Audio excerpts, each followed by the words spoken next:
Hello my dear students and friends, कैसे हैं आप सब। I hope you all are healthy wealthy and wise.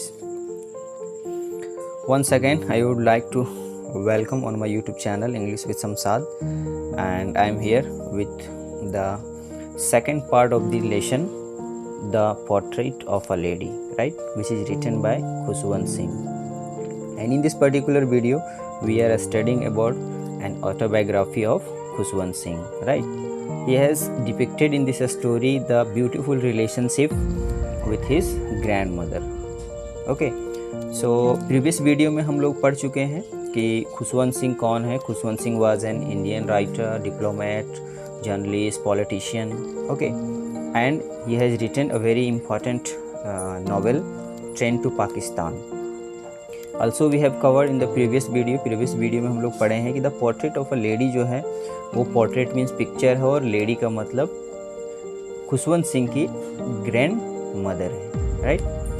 तो खुशवंत सिंह के जो ग्रैंड मदर है उसका जो कैरेक्टर स्केच है, उसका जो कैरेक्टरिस्टिक है, उसके साथ बिताया हुआ जो पल है खुशवंत सिंह का, उसी के बारे में बहुत ब्यूटीफुल्ली वो यहाँ पे इंटरप्रेट किए हैं, वर्णन किए हैं। तो अभी तक हम लोग फर्स्ट पार्ट में ये पढ़ चुके हैं कि विलेज लाइफ में किस तरह से खुशवंत सिंह जो है अपनी दादी के साथ अपना समय बिता रहे हैं, और कैसे वो मंदिर से सटा हुआ जो स्कूल है, जो जहाँ पे प्रीस्ट जो पुजारी जो है वो उसको पढ़ाते हैं, और उसी दौरान में at the same time his grand mother was reading religious scripture, right. और साथ ही साथ वो ये भी बताएं हम लोग को इसमें कि जब वो स्कूल जाते हैं, स्कूल जाने के दौरान में उसकी दादी जो है स्टील चपाती जो है वो लेते जाती है, विलेज डॉग को खिलाती है, राइट। ये सब चीज़ें वो बताए हैं अभी तक, ठीक है। चलिए आगे देखते हैं कि और इसमें हम लोग को अभी आगे यहाँ से हम स्टार्ट करेंगे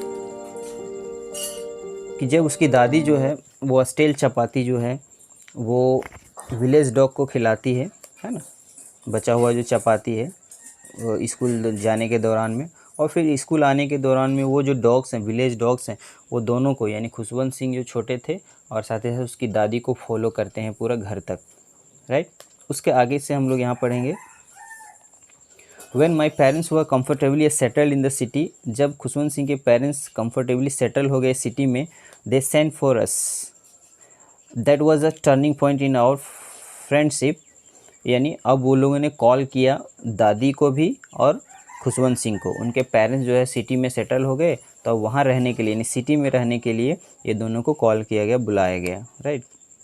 अब वो खुशवंत सिंह कहते हैं कि that was a turning point in our relationship, यानी वो दोनों के रिलेशनशिप में ये टर्निंग पॉइंट था। क्यों? क्योंकि पहले विलेज लाइफ में वो लोग बहुत आराम से और खुशी खुशी रह रहे थे, साथ में समय बिता रहे थे। अब सिटी जाने के बाद क्या होता है, let's see. Although we share the same room, है ना, सिटी में भी हम दोनों ने सेम रूम शेयर किया। My grand mother no longer came to school with me, और वहाँ पे एक चेंज आया। फर्स्ट चेंज ये आया कि अब मेरी दादी माँ जो है वो मेरे साथ अब स्कूल नहीं जाने लगी। क्यों? क्योंकि सिटी में बस से स्कूल जाते हैं बच्चे, तो उसकी दादी जो उसको छोड़ने नहीं जाती थी। और चेंज क्या आया, I used to go to an English school in a motor bus, यानी मोटर बस से मैं स्कूल जाने लगा, English medium school. There were no dogs in the streets and she took to feeding sparrows in the courtyard of our city house. यानी यहाँ पे खुशवंत सिंह ये बता रहे हैं कि जिस तरह से विलेज में मेरी दादी मुझे स्कूल छोड़ती थी, यहाँ वो चेंज हो गया। उसके बाद मेरी दादी जो है वो विलेज डॉग के लिए चपाती लेके जाती थी, खिलाती थी, वो भी यहाँ पे विलेज डॉग नहीं मिल रहे हैं, यानी स्ट्रीट में कोई डॉग नहीं है। तो उसके जगह में मेरी दादी क्या करती थी, जो स्टेल चपाती हैं उसको टुकड़े टुकड़े करके जो स्पैरोज़ हैं यानी स्मॉल बर्ड्स हैं, राइट, स्मॉल बर्ड्स जो कोर्टयार्ड में यानी घर के आंगन में वो बैठ के खिलाती थी, ठीक है। चलिए आगे वो क्या लिखते हैं, फिर लिखते हैं कि as the years rolled by. यहाँ पे एक फ्रेज है, बहुत इंटरेस्टिंग फ्रेज है, as the years rolled by, यानी समय जब बीत गए, साल बीत गए, by we saw less of each other, तो धीरे धीरे हम लोगों के बीच में बातें भी कम हो गई और एक दूसरे से मिलना जुलना भी कम हो गया। क्यों? क्योंकि मैं स्कूल इंग्लिश मीडियम स्कूल में बिजी हो गया, और साथ ही साथ दादी जो है मेरा होमवर्क भी नहीं बनाने लगी और मुझे स्कूल छोड़ने भी नहीं लगी। तो इस तरह से हमारे रिलेशन में थोड़ी सी दूरी आ गई। For some time she continue to wake me up and get me ready for school. कुछ दिन के लिए, यानी कुछ जब स्टार्टिंग में जब हम लोग शहर गए तो कुछ दिन के लिए मेरी दादी जो है मुझे अभी भी उठाया करती थी और स्कूल के लिए रेडी करती थी। When I came back she would ask me what the teacher had taught me. जब मैं स्कूल से वापस आता था तो मेरी दादी पूछा करती थी कि आज टीचर ने क्या पढ़ाया, तो मैं उसको क्या बोलता था, I would tell her English words and little things of Western science and learning, the law of gravity, Archimedes principle, the world being round etcetera. यानी जब उसकी दादी वो पूछती थी कि आज तुम क्या पढ़े, तो खुशवंत सिंह बताते थे कि मैं आज इंग्लिश वर्ड्स पढ़ा, आज मैं साइंस एंड टेक्नोलॉजी पढ़ा, आज मैं ग्रेविटी का लॉ पढ़ा, ग्रेविटी कैसे होता है ये सब पढ़ा, है ना। ये सब चीज़ों को वो बताते थे अपनी दादी के। साथ ही साथ वो ये भी बोलते थे कि दुनिया जो गोल है ये सब चीज़ें पढ़ा मैं।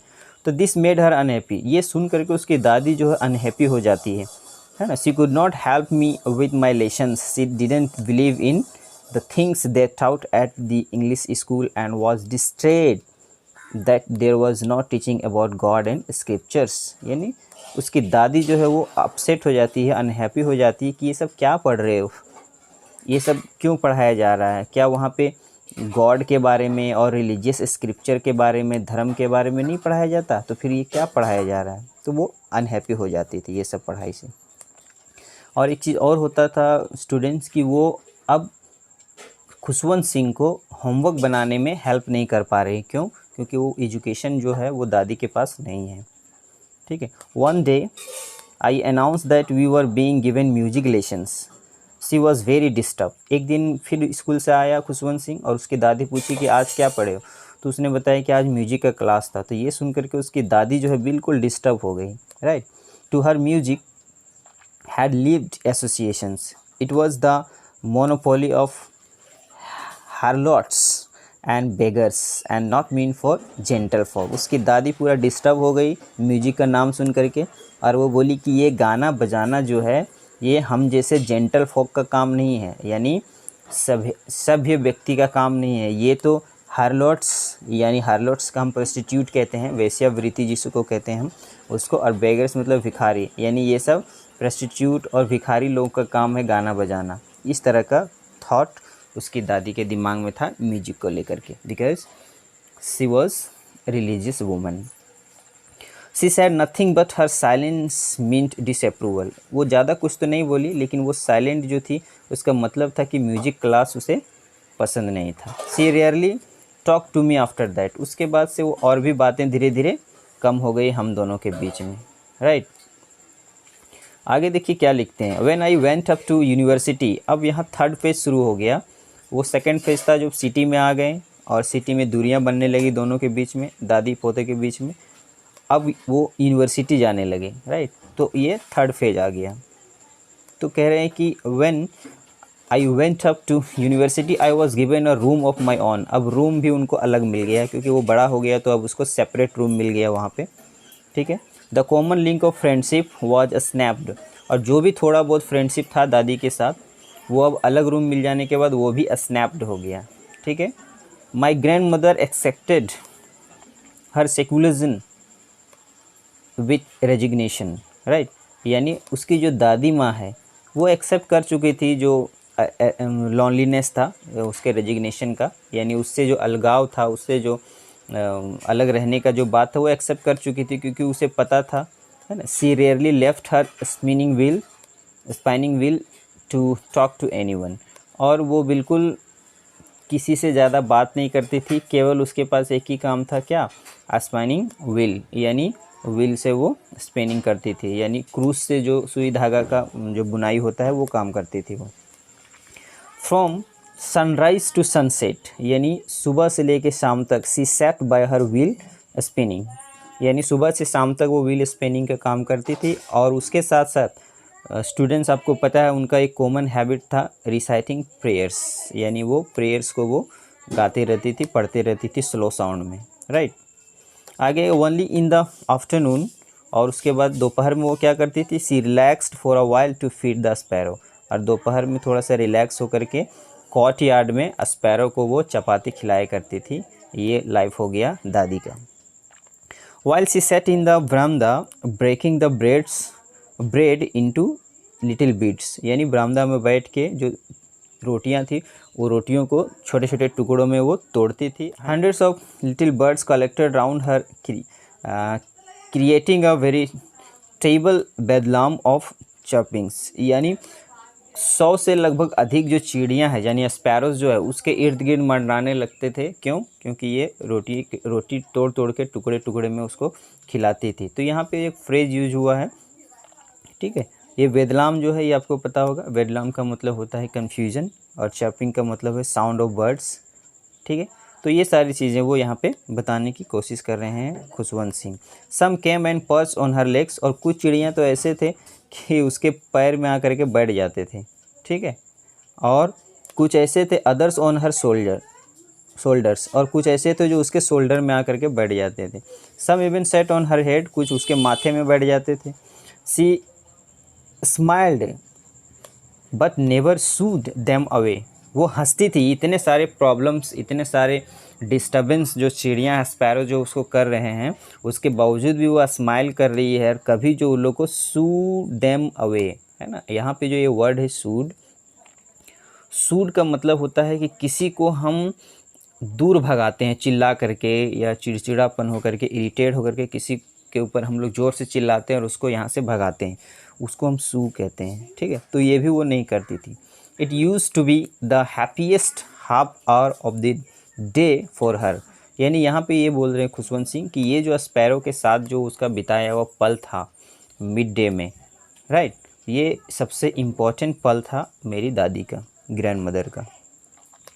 When I decided to go abroad for further study, अब यहाँ पे वो फ़ॉरेन जाने वाले हैं खुशवंत सिंह, क्योंकि अब वो बड़े हो गए हैं, अब वो हायर स्टडी के लिए फ़ॉरेन जाने वाले हैं।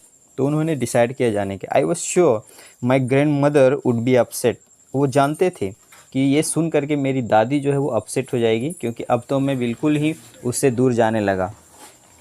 I would be aware for 5 years, यानी वो 5 years के लिए जा रहे थे। And at her age one could never tell, right. तो वो ये कह रहे हैं कि मैं डिसाइड किया अब्रॉड जाने का हायर स्टडी के लिए, तो मैं जान रहा था कि मेरी दादी अपसेट हो जाएगी, और इवन 1-2 years के लिए नहीं जा रहा हूँ बल्कि मैं 5 years के लिए जा रहा हूँ, ठीक है।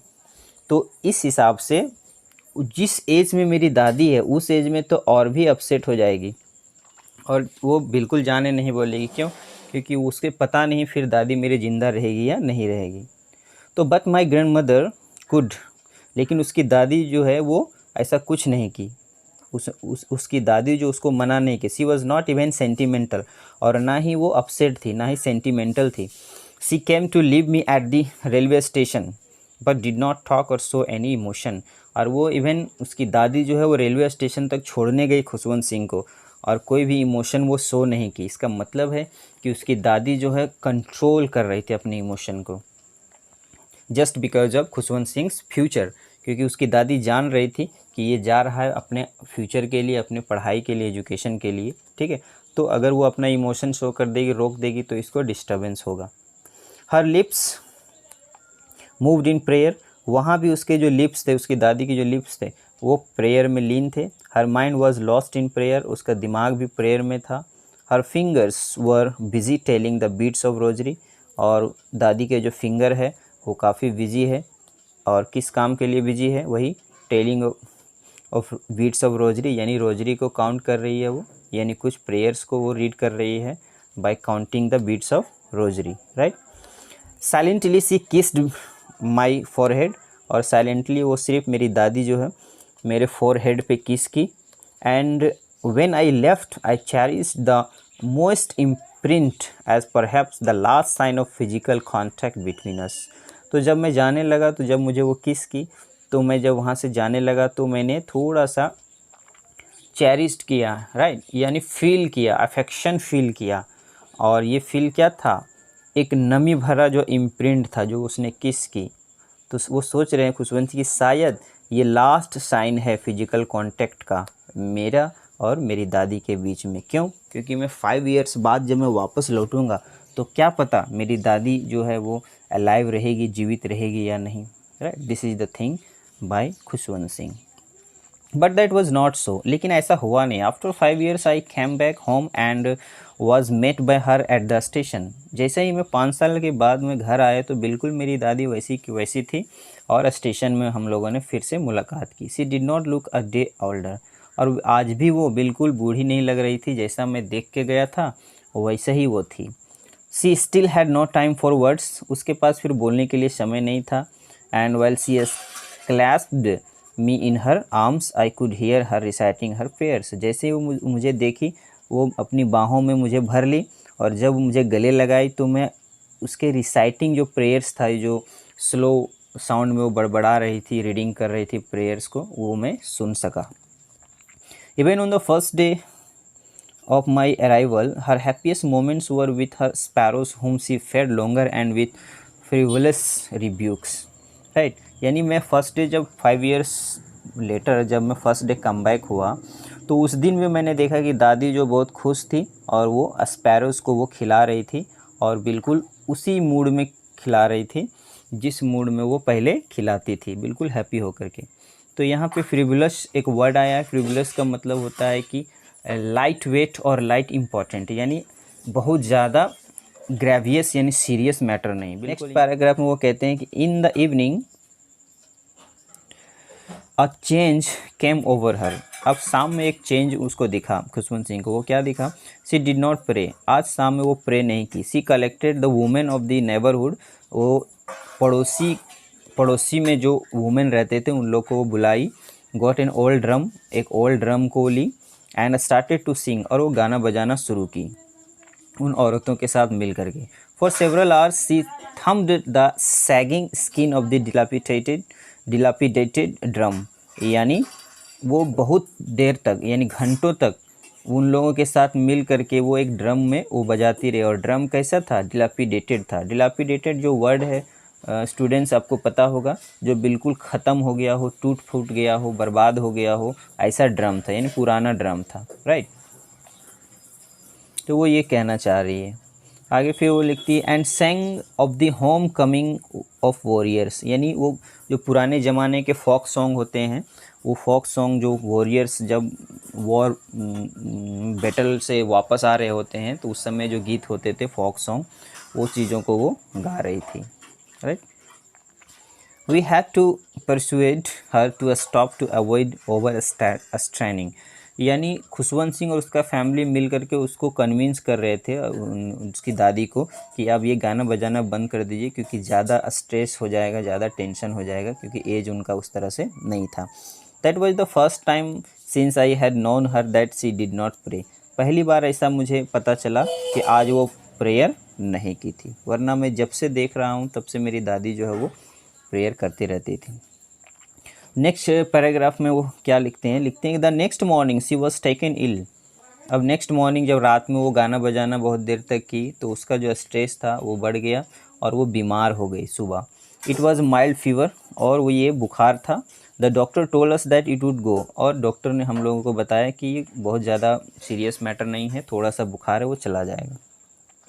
But my grand mother thought differently, लेकिन मेरी दादी का सोच जो है डिफरेंट था उस समय जब वो बीमार थी। सी टोल्ड अस, वो हम लोगों को बोली that her and was near, वो बोली कि अब मेरा अंतिम समय आ गया है। सी सेड दैट, वो बोली कि मेरा अंतिम समय आ गया है। And since only a few hours before the close of the last chapter of her life she had omitted to pray, she was not going to waste any more time talking to us. Right, उसकी दादी कहती है कि अब मेरा अंतिम समय आ गया है, सो अंतिम समय में बहुत ज़्यादा बात करके मैं समय को वेस्ट नहीं करना चाहती हूँ, बल्कि मैं प्रेयर जो है वो मैं करना चाहती हूँ। राइट, वी प्रोटेस्टेड, लेकिन हम लोगों ने विरोध किया, हम लोगों ने कोशिश की कि दादी अभी आपकी हालत ठीक नहीं है, आप ये सब चीज़ें भी बंद कर दो, प्रेयर वगैरह बोलना बंद कर दो, है ना, बीट्स ऑफ रोजरी काउंट करना बंद कर दो। But she ignored our protest, लेकिन वो अभी भी नहीं मानी, है ना, और हम लोगों के बातों को इग्नोर कर दी। Right, she lay peacefully in bed praying and telling her beads, वो continuously prayed and told her beads of rosary, right? Even before we could suspect, हम लोग जो है उसके सस्पेक्ट कर पाते, her lips stopped moving and rosary fell from her lifeless finger। यानी हम लोग ये सोच पाते हैं तब तक धीरे धीरे उसकी जो लिप्स हैं वो स्टॉप हो गई मूविंग होना, और साथ ही रोजरी जो था वो उसके हाथ से छूट करके ज़मीन में गिर गया। इसका मतलब ये हुआ कि उसकी दादी जो है वो इस दुनिया से चल बसी। A peaceful pallor spread on her face and we knew that she was dead. और हम लोग को पता चल गया कि मेरी दादी जो है अब इस दुनिया में नहीं रही। स्टूडेंट्स एंड फ्रेंड्स, यहाँ पे एक इम्पॉर्टेंट बात ये है कि उसकी दादी यहाँ पे डेथ हो गई है। अब आगे देखते हैं कि इस लास्ट पैराग्राफ में क्या इम्पोर्टेंस है, क्या इमोशन है। तो we lifted her off the bed and as is customary laid her on the ground and covered her with a red shroud। यानी जिस तरह से जो कस्टमरी होती है, हमारे रिचुअल्स होते हैं, ट्रेडिशन होते हैं, जब कोई डेथ हो जाता है तो उसको उठा करके हम लोगों ने, यानी खुशवंत सिंह और उसके पूरे परिवार ने उसको बरामदा में ले आए और साथ ही साथ उसके ऊपर कवर कर दिए क्या चीज़, अ रेड श्रॉड। रेड श्रॉड, श्रॉड का मतलब कफन होता है स्टूडेंट्स, जो क्लोथ होता है जो हम लोग रैप करते हैं डेड पर्सन को, तो वो कफन हो गया, राइट। तो after a few hours of morning का मतलब लेमेंटेशन, शॉक जिसको हम लोग कहते हैं, जब कोई मर जाता है तो हम लोग सौरो करते हैं, शॉक व्यक्त करते हैं, तो वो चीज़ों का। We left her alone to make arrangements for her funeral. अब उसको वहाँ पे बरामदे में लिटा करके और कफन से ढक करके उसको थोड़ी देर के लिए छोड़ दिया गया, और सारे लोग जो है उसके फ्यूनरल के लिए वो अरेंजमेंट के लिए सब इधर उधर निकल गए। In the evening we went to her room. शाम में उसके रूम में जब गए, with a crude stretcher to take her to the cremated, यानी क्रीमेटेड का मतलब दाह संस्कार करना, ठीक है। तो शाम में उसके रूम में गया वो लोग। The sun was setting and had lit her room and बरामदा with a blaze of golden light. अब शाम हो रहा है तो सन जो है वो सेट हो रहा है, यानी डूब रहा है, तो उसके जो लाइट हैं सीधा आंगन और बरामदे में पड़ रहा है, गोल्डन कलर का लाइट हो जाता है शाम के टाइम में सूरज का, तो उसके बरामदे में पड़ रहा है, right. We stopped half way in the courtyard, और हम लोगों ने half way in the courtyard यानी कोर्टयार्ड में ही उसको रखा था। ऑल ओवर द बरामदा and in her room right up to where she lay dead and stiff wrapped in a red shroud, thousands of sparrows sat scattered on the floor। जहाँ पे उसकी दादी को रखा गया था वो श्रॉड में यानी कफन में रैप करके बरामदे में, उसी के सामने थाउजेंड्स ऑफ स्पैरोज, जो स्पैरोज को वो दोपहर में खिलाया करती थी रोटियाँ, वो स्पैरो जो है वो छितराए हुए हैं, यानी उसके चारों बगल में मॉर्निंग कर रहे हैं। ऐसा लग रहा है जैसे कि वो लोग रो रहे हैं। देयर वॉज नो चर्पिंग, उन लोग के पास कोई साउंड नहीं है, बिल्कुल साइलेंट है वो आज। जो स्पैरोस कभी चहचहाते थे, कभी चर्पिंग करते थे, कभी पैर में, कभी शोल्डर में, कभी सर पे, है ना, वो आज बिल्कुल साइलेंट है। We felt sorry for the birds and my mother fetched some breads for them. यानी जब ऐसा देखा गया कि सारे जो स्पैरो हैं वहाँ सब इर्द गिर्द में जमा हैं और कोई आवाज़ नहीं कर रहा है, तो उन लोगों को, उस परिवार को थोड़ा सा दया आ गया बर्ड्स पे। तो खुशवंत सिंह की माँ जो है अंदर गई और कुछ रोटी के टुकड़े को लाई। She broke it into little crumbs, और उसकी माँ जो है उसी तरीके से छोटे छोटे टुकड़े रोटी को कर दी। And the way my grand mother used to and threw it to them, और उसके बाद जिस तरह उसकी दादी माँ छोटे छोटे टुकड़े करके रोटियाँ खिलाती थी, उसी तरह खुशवंत सिंह की माँ भी जो है छोटे छोटे रोटियों के टुकड़े करके वो उन लोगों को दी, स्पैरोज़ को। लेकिन यहाँ पे इंटरेस्टिंग बात यह है कि the sparrows took no notice of the bread. Sparrow जो है उस रोटी के टुकड़े को नोटिस भी नहीं किए, ना उसकी तरफ देखे, ना उसको उठाए, ना खाए। सोचिए कि कितना वो लोग शौक में है, कितना वो लोग मॉर्निंग कर रहे हैं, कितना वो लोग दुखी है दादी के मरने से। When we carried my grand mother's corpse off, यानी डेड बॉडी, कॉप्स का मतलब डेड बॉडी है ना, ये जो वर्ड है कॉप्स का मतलब डेड बॉडी। तो खुशवंत सिंह यहाँ बता रहे हैं कि when we carried my grand mother's corpse off, यानी घर से जब वो ले जाने लगे डेड बॉडी को फ्यूनरल के लिए, दे फ्ली अवे क्वाइटली, वो लोग जो है वहाँ से धीरे से उड़ गए, यानी सारे जो स्पैरोज थे वो लोग वहाँ से उड़ गए। आंगन से। Next morning the sweeper swept the bread crumbs into the dustbin. और जो ब्रेड्स का क्रम्स था, जो छोटे छोटे टुकड़े खुशवंत सिंह की माँ ने उस ब्रेड स्पैरोस को दिए थे, वो एक भी टुकड़ा कोई चिड़िया जो है वो खाई नहीं, और वो वहीं का वहीं पड़ा था। नेक्स्ट मॉर्निंग जो है स्वीपर आ करके झाड़ू लगा करके उसको डस्टबिन में फेंक दी। सोचिए कितना लगाव था, कितना गहरा रिलेशनशिप था स्पैरोस के साथ, राइट। तो ये काफ़ी लास्ट पैराग्राफ जो है वो काफ़ी इमोशनल टच दिया है यहाँ पे खुशवंत सिंह ने। और Khushwant Singh has beautifully depicted in this story about his relationship with his grand mother as well as 3 phases of his life with grand mother. क्योंकि फर्स्ट फेज़ विलेज का उन्होंने बताया, सेकंड फेज़ वो जब सिटी में आ गए, थर्ड फेज़ जब उनको अलग रूम मिल गया, तो कैसे दादी से उनका रिश्ता जो है धीरे धीरे अलग हो गया, राइट। और एटलीस्ट जब वो फ़ॉरेन चले गए, फ़ॉरेन से आने के बाद फिर उसकी दादी जो काफ़ी खुश थी, गाना बजाना की, और नेक्स्ट मॉर्निंग फिर वो बीमार पड़ गई और वो उसका डेथ हो गया। तो ये बहुत ही ब्यूटीफुल स्टोरी है खुशवंत सिंह के द्वारा। नेक्स्ट पार्ट में स्टूडेंट्स हम लोग इसके क्वेश्चन आंसर को देखेंगे, राइट। तो आज के लिए इतना ही। अगली जो वीडियो आने वाली है इसके क्वेश्चन आंसर को हम एक्सप्लेन कर देंगे। तो तब तक के लिए I request you, if you like this video, if you understand this video, please subscribe, share and hit the bell icon for your upcoming video. I need your endorsement for my channel English with Samsar. See you soon in the next video.